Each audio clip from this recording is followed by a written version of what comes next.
ప్రభునందు ప్రియమైన దేవుని బిడ్డలందరికీ శుభాభివందనాలు తెలియజేస్తున్నాను. ఆయుష్ ఆరోగ్యాన్ని ఇచ్చి ఉదయకాలంలో ప్రభును స్తుతించు భాగ్యాన్ని దయచేసిన దేవునికి స్తోత్రం కలుగును గాక.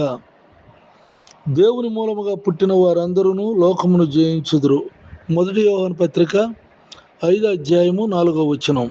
ప్రార్థన. కృపగలిగిన మా తండ్రి, దయగలిగిన ప్రభా, ఈ ప్రార్థనలు ఏకీపిస్తున్న నీ బిడ్డలందరినీ దీవించి ఆశీర్వదించండి. నీ దీవెనలతో నింపండి. నీ కృపలో వర్ధలు చేయండి ప్రభా. ఇదిగో నేను మిమ్మల్ని విడువని ఎడబాయి నాకు సెలవిచ్చాను. నీవు విడువక ఎడబాయికి ఆదరించు. ఇంట్లో నుండి బయటకు వెళ్తున్న, బయట నుండి ఇంటికి వస్తున్న కాపుదల భద్రతలు ఉంచుండి. వారి చదువులు, వ్యాపారం, వ్యవసాయం, ఉద్యోగాల్లో నువ్వు తోడుగుండి సహాయం చేయండి. సంతానం లేని వారికి సంతానం దయచేయండి. గర్భిణీ స్త్రీలకు సుఖప్రసవం దయచేయండి. అలాగే ఉద్యోగాలు కావాల్సిన వారికి ఉద్యోగాలు దయచేయండి ప్రభా. నాయన, నీ బిడ్డలు ఎవరైనా బలహీనలుగా ఉంటే బలహీనత నుండి విడిపించి ఆరోగ్యం దయచేయండి. నాతోటి సేవకులైనటువంటి వారిని నీ చేతులు ఎత్తుపట్టుకుని కాపాడుతూ నీ కృపలో భద్రపరచండి. వారి పరిచర్యను దీవించమని యేసునామములో ప్రార్థిస్తున్నాను తండ్రి. ఆమెన్. తండ్రి దేవుని దేవ ప్రభు యేసుక్రీస్తు వారి కృప పరిశుద్ధాత్మకు సన్నిధి నిత్యం తోడేయునుగాక. Amen, amen, amen.